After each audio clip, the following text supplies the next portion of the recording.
Okei, nii. Nüüd täna ma näitan tutoriali, kuidas kasutada Move Triggeri Geometry Dashis.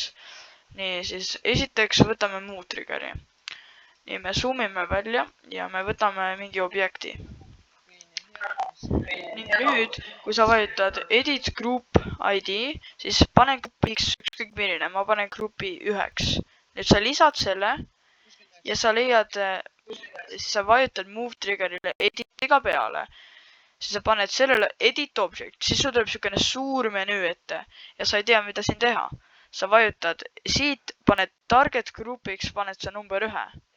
Easingu sa võid panna ükskõik millise, ma paneksin endale elasticini. Nii, nüüd siin sa paned liigutamiskiiruse ning siin sa muudad selle, ma võin panna liigutuse praegu 0.30. Siis ma panen, et ta liigub 20 plokki ülesse. Ja nüüd okei. Nüüd, kui see on siin, seega kui sa lähed mööda sellest, siis objekt peaks liikuma.